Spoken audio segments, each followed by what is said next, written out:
9 target को एक साथ हिट करना और इतनी प्रिसीजन के साथ हिट करना कि कोलेटरल डैमेज ज़ीरो है, यानी कि कोई सिविलियन कैजुअलिटी नहीं है, कोई मिलिट्री इंस्टॉलेशन को टच नहीं किया। तो ये जो कोऑर्डिनेटेड तरीके से फोर्सेस ने, प्रधानमंत्री जी ने जो विश्वास दिखाया था फोर्सेस में, फोर्सेस उस विश्वास पे पूरा उतरी हैं। और ये पूरे देश के लिए बड़े गर्व की बात है कि हमारी सेनाएं इतनी सक्षम हैं कि दुश्मन को कहीं भी जा कर के उसको ढूंढ कर निकाल के मारेंगे। ये कोई एक्ट ऑफ वॉर नहीं है, ये टेररिस्ट हमले का रिटेलिएशन है। जैसे जब 9/11 हुआ था, उसामा बिन लादेन ने किया था, तो अमेरिका ने उसामा बिन लादेन को पाकिस्तान के अंदर एबटाबाद में ढूंढ के मार के निकाला था। अभी अगर पाकिस्तान हमारी मिलिट्री इंस्टॉलेशन या सैनिक छावनियाँ या सैनिकों के ऊपर, जहाँ हमारे नागरिकों के ऊपर कोई भी अगर वार करता है तो वो एक्ट ऑफ वॉर माना जाएगा।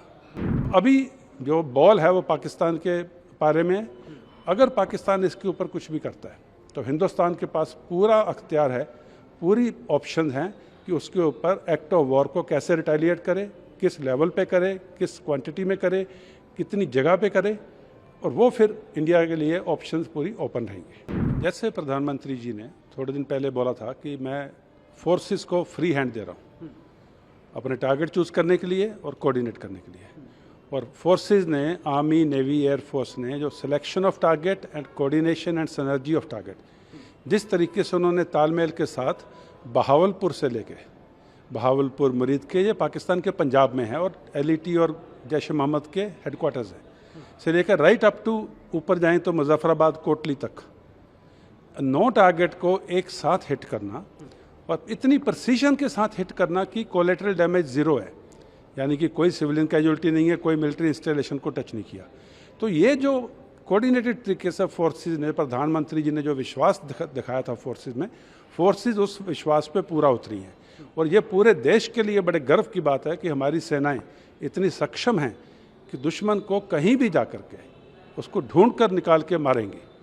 और ये एक चीज़ मैं उसमें और बताना चाहता हूँ कि ये पाकिस्तान में देख रहा हूँ सुबह से बोले जा रहे हैं इंडिया ने एक्ट ऑफ वॉर कर दिया है, हिंदुस्तान ने लड़ाई घोषित कर दी है। ये एक टेररिस्ट हमला था जो हमारे नागरिकों के ऊपर हुआ था पहलगाम में। उसका जवाब हमने टेररिस्ट के ठिकानों पे वार करके उसका बदला लिया है। ये कोई एक्ट ऑफ वॉर नहीं है, ये टेररिस्ट हमले का रिटेलिएशन है। जैसे जब 9/11 हुआ था, उसामा बिन लादेन ने किया था, तो अमेरिका ने उसामा बिन लादेन को पाकिस्तान के अंदर एबटाबाद में ढूंढ के मार के निकाला था। वो एक्ट ऑफ वॉर नहीं था, वो उनको जो 9/11 का आतंकवादी हमला था उसका रिटेलिएशन था, और वो भी पाकिस्तान के अंदर एबटाबाद में था। हमारा जो पहलगाम का आतंकवादी हमला है उसका रिटेलिएशन है पाकिस्तान के अंदर जाकर के, और उसी तरह से ही टेररिस्ट हेडक्वार्टर्स को ही बर्बाद किया है। अभी अगर पाकिस्तान हमारी मिलिट्री इंस्टॉलेशन या सैनिक छावनियाँ या सैनिकों के ऊपर, जहाँ हमारे नागरिकों के ऊपर कोई भी अगर वार करता है तो वो एक्ट ऑफ वॉर माना जाएगा।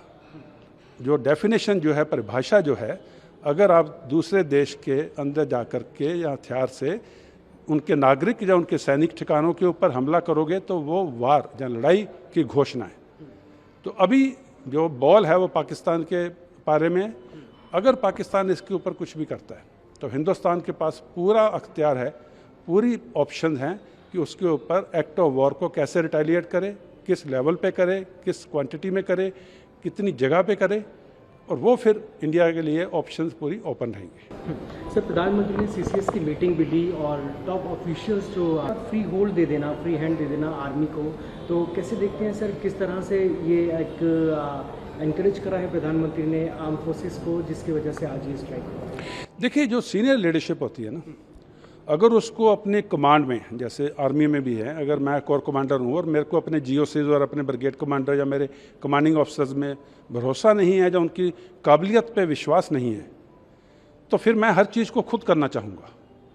यहाँ पे प्रधानमंत्री जी को अपने फोर्सेस की काबिलियत, उनकी सक्षमता और उनके मजबूतपन पे विश्वास था, और उन्होंने वो विश्वास जो था उसके कारण बोला कि आप लीजिए डिसीज़न, आप चूज़ कीजिए टारगेट, आप कीजिए समय का सिलेक्शन, और फोर्सेस उसके ऊपर पूरा उतरी हैं। और जो प्रधानमंत्री जी का भरोसा था, जो विश्वास था अपने फोर्सेस पे, उस भरोसे को फोर्सेस ने पूरी तरह से कायम रखा है, और एकदम सटीक तरीके से ये पूरी कार्रवाई की गई है। सर, जिस तरह से आपने भी कहा कि पाकिस्तान से एक्ट कर रहना चाहिए, क्योंकि पाकिस्तान की तरफ से लगातार बयानबाजी आ रही है जो अग्रेसिव बयानबाजी दिखाई दे रही है। देखिए, इंडियन डिफेंस फोर्सेस हर वक्त लड़ाई के लिए तैयार रहती हैं, और इस बार तो क्योंकि 14-15 दिन हमने प्लानिंग किया और इस एक्शन को किया टेररिस्ट के खिलाफ, तो अभी पाकिस्तान का कोई भी रिटेलिएशन है उसके लिए हिंदुस्तान की डिफेंस फोर्सेस पूरी तरह से तैयार है। उसके बाद में जो पाकिस्तान के साथ होगा उसका पूरा जो है, जिसको हम कहते हैं रिस्पॉन्सिबिलिटी, वो पाकिस्तान के खुद के ऊपर है। और अभी पाकिस्तान के लिए कि अगर वो इंडिया के ऊपर से कोई एक्शन करता है तो उसकी जिम्मेवारी एक्ट ऑफ वॉर की वो पाकिस्तान के ऊपर रहेगी। हिंदुस्तान के पास पूरा उसका अख्तियार है या उसकी ऑप्शन ओपन है to retaliate again to the Pakistani military's actions now. Sir, China और अमेरिका के ये टेंशन्स ख़त्म होनी चाहिए।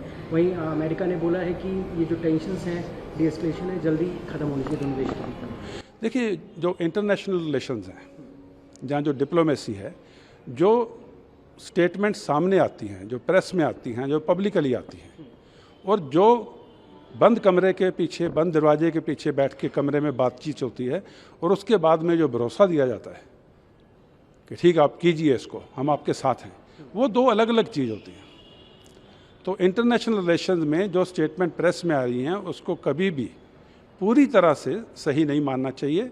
उसके पीछे जो बंद कमरों में बात हुई है वो कूटनीति है, वो चाणक्य नीति है। और इस बार जो हमने पूरा जो एक्शन किया है, अगर 14-15 दिन लिए हैं, तो इस 14-15 दिन में हमारे डिप्लोमेट्स, हमारे NSA साहब, हमारे प्रधानमंत्री जी, हमारे सारे मंत्री जी ये ही काम कर रहे थे। नहीं तो आर्मी को तो आर्मी, नेवी, एयरफोर्स को तो बोलो आज शाम को अटैक करना तो कर देंगे वो, क्योंकि हमारे पास तो टारगेट का डाटा तैयार है, अपने वेपन सिस्टम्स तैयार है, सब कुछ तैयार है। लेकिन जो इतना कोऑर्डिनेशन था उसमें साम दाम दंड भेद, diplomatic efforts, political efforts, economic efforts, military efforts, ये सब को सिनर्जाइज करके जब for ministry of external affairs या विदेश मंत्रालय ये कहता है कि अभी हमने पूरा कंट्रोल कर लिया है, सभी देश हमारे साथ हैं, छोड़ के एक दो को, उनकी परवाह नहीं, अभी हम एक्शन लेने के लिए तैयार हैं, तो फिर मिलिट्री एक्शन लेती है। For exclusive and insightful videos, subscribe to our new channel ABP Live Premium.